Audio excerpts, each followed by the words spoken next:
আসসালামু আলাইকুম। আলহামদুলিল্লাহ, অবশেষে আমাদের খামার সেটের নিচে পাঙ্গাস মাছ ছাড়া হলো। তো অনেকদিন যাবত ধরে ভাবতেছি আমরা মাছ ছাড়বো, তো সেটা ছাড়া হইতেছিল না। আজকে আমরা ফাইনালি আমাদের মাছ নিয়ে আসছি, নিয়ে পুকুরে ছেড়ে দিলাম। তো এখন আমরা কিভাবে কি করছি সেটা আপনার সাথে শেয়ার করবো। প্রথমে আমাদের যেই খামার সেট আছে, খামার সেটের নিচে ওই পুকুরের ভিতরে আমরা পানিতে আপনার চুন ব্যবহার করছি, যাতে করে আপনার পানিগুলা একটু নীলসা হয়ে গেছে। আপনার চুন দিলে আপনার পুকুরের পানিগুলা আবার পরিষ্কার হয়ে যায়। তো সেই জন্য আমরা আরেকটা বিষয় হচ্ছে, চুন দিলে আপনার বিভিন্ন রকম জীবাণু থাকলে ওই জীবাণুগুলো আপনার নষ্ট হয়ে যায়, ওগুলো মারা যায়। তো সেই জন্য আমরা মাছ ছাড়ার আপনার 1 সপ্তাহ আগে অর্থাৎ 7 দিন আগে আমরা পুকুরে সুন্দরভাবে চুন দিয়ে রাখছি, যাতে করে আমরা মাছ 1 সপ্তাহ পরে ছাড়বো, যাতে আমাদের মাছের কোনো সমস্যা না হয়। তার আগে আরেকটা বিষয় আপনাদেরকে শেয়ার করে রাখি, আমাদের খামার সেটের পশ্চিম পাশে একটা আছে আপনার, ওই যে এই বছর বন্যার সময় পাটা ছিঁড়ে গেছে। তো আমরা আবার চিন্তা করছি যাতে এটা যে ছিঁড়ে গেছে এটা আর আটকাবো না, এই বর্ষায় এটা দুললে আটকাবো। এখন এটা খোলা থাকবে যাতে জোয়ারের পানি আইসা ঢুকতে পারে, আর জোয়ারে পানি আসা ঢুকলে মাছ ভালো থাকে। তো সেই জন্য এটা রেখে দিছি। আর আমরা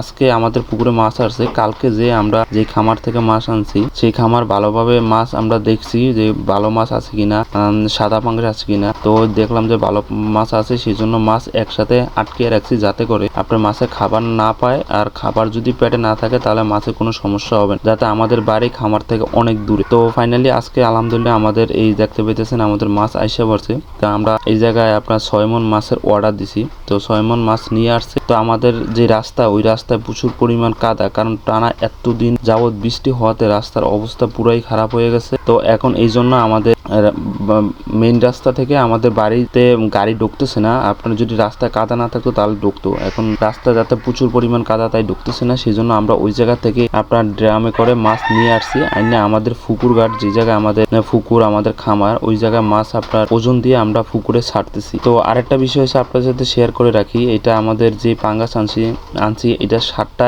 1 কেজি, 8টা 7টা 1 কেজি এরকমের ওজনের পাঙ্গাস।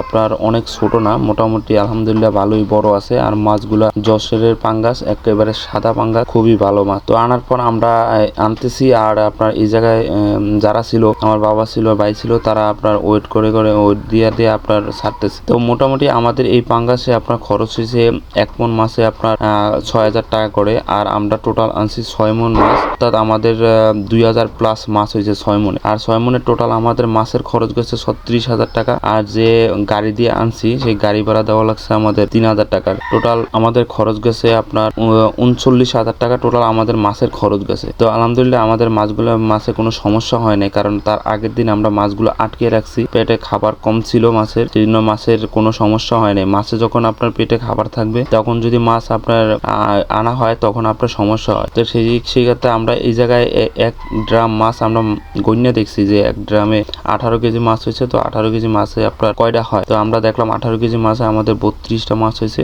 তো হিসাব করে দেখলাম আমাদের 6 মণ মাছে আপনার অলমোস্ট 2000 প্লাস মাছ হয়েছে। তো সবাই আমাদের জন্য দোয়া করুন, যাতে আমাদের খামারগুলো সুন্দরভাবে পরিচালনা করতে পারি। আসসালামু আলাইকুম।